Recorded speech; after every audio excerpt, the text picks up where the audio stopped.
So, Matthew, what exactly did you go through in the workplace? What can people find themselves in at work? Well, so workplaces, they can be quite challenging environments because there's different personality types. You don't necessarily get to choose who you're working with. And for me personally, I ended up in quite a toxic environment.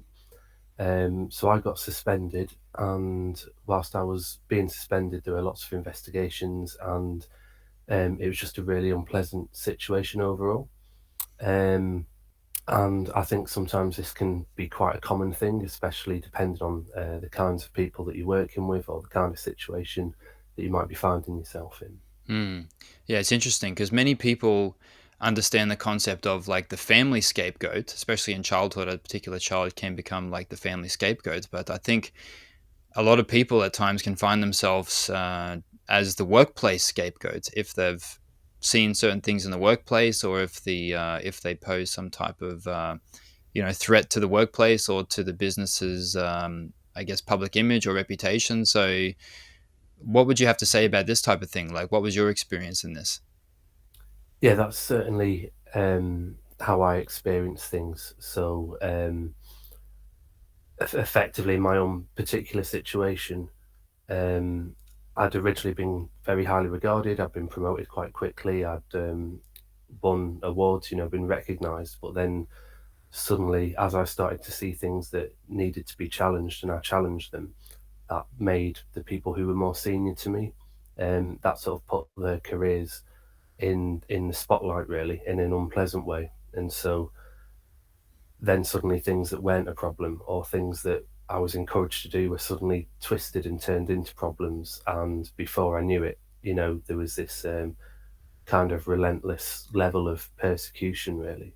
Mm, I see. So you're saying that things that were okay in the past, now the workplace in this situation, it was a school, that were suddenly turning things around, and I guess using them to demote your character and your reputation.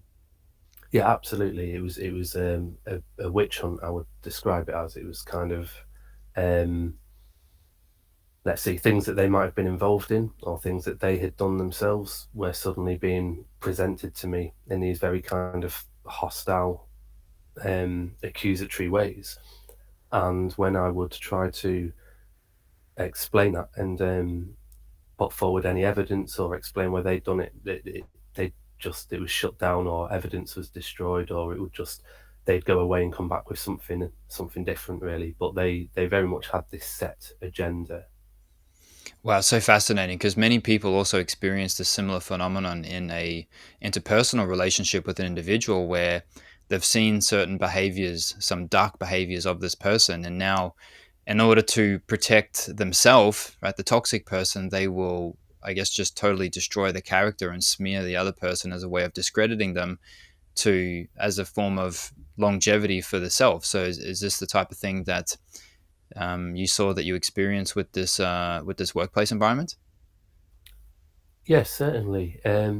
It's so I guess it's kind of felt like they had this agenda, and any truth or logic wasn't going to get in the way of what they needed. This agenda, they'd written a narrative, and that narrative had to be played out, and they would use anything they could, even sometimes things that seemed ridiculous to the outside world. They would pull it in, and it was almost this really intense need for them to create this narrative really.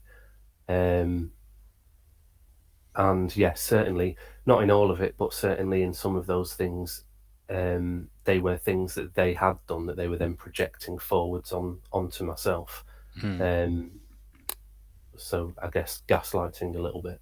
Yeah, absolutely. And this is one of the phenomenons that a lot of people experience, where it's like a reverse engineered situation where it's not a it's not a fair trial, it's not a fair discussion. It's no, the person's already made their decision. They want you gone, or they already have a goal that they've predetermined, and then they will, I guess, act in a way towards you to try and achieve that goal. And the person that's receiving this type of treatment will end up just feeling, I guess, hopeless and very frustrated because it doesn't matter what they answer or how they navigate the situation, they'll always find themselves being pushed to this predetermined goal that the person, or in this place, the workplace that they already had.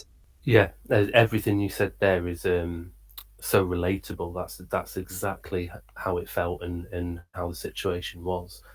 Um, yeah, just this whole kind of pushing of this agenda, and even when presented with really irrefutable evidence or facts, just completely dismissing that in favor of hearsay or rumors or sort of amplifying kind of nonsense allegations. So Yeah. yeah, Yeah, selective hearing, dismissing things, like you said, mm, gaslighting. These are all very common behaviors of a toxic person, or in this case, a toxic workplace.